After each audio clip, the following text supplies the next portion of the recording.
Well, some people, they check their food labels religiously. Others believe ignorance really is bliss. But for most of us, we fall somewhere in between. So joining me now to chat about food labels and changes to them, clinical dietitian Patricia Kulbeth. So the FDA is changing the food labels.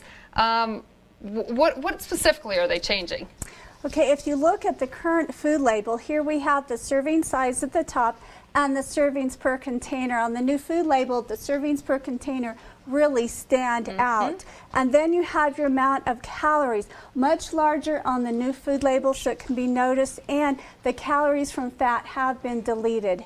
Then next on your food label, on both of them, from your total fat down through your sodium, these are nutrients that need to be limited. Your saturated and your trans fat are fats that can increase the bad cholesterol, the LDL cholesterol in your body. And they are included as part of the total fat, as well as your healthy fats such as mono and polyunsaturated, but they're not always on the food label. Sometimes you do have them on the food label. And also for the servings per container, almost forgot, some labels like your bread do have 2 lines of information for like 1 or 2 servings. Well, and sometimes you don't even notice those until you've already had 6 servings. Exactly. So then, and the rule of thumb for your total fat is 5 grams or less per serving is the recommendation.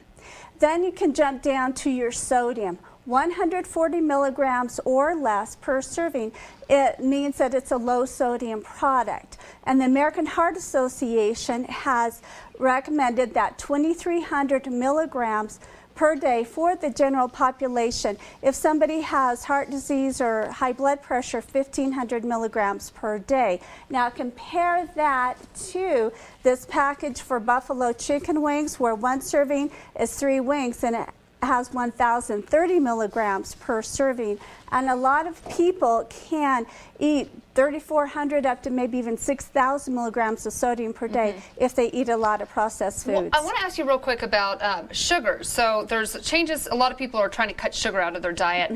There's changes to the sugar, the way they're labeled here. Explain that and why. Absolutely. Well, your sugars, your starches, and your fiber, they're all included in your total carbohydrates. And even though your starches aren't listed, they are there. Now, this total carbohydrate line is really important for persons with diabetes, prediabetes, and high triglycerides. And as you said on the new label, we have the added sugars on a different line from the naturally occurring sugars.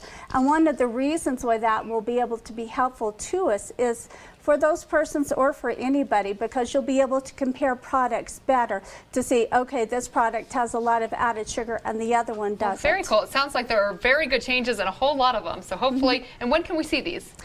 Later on this year, possibly, but the requirement may actually take effect in 2016. All right. Thank you so much for being here.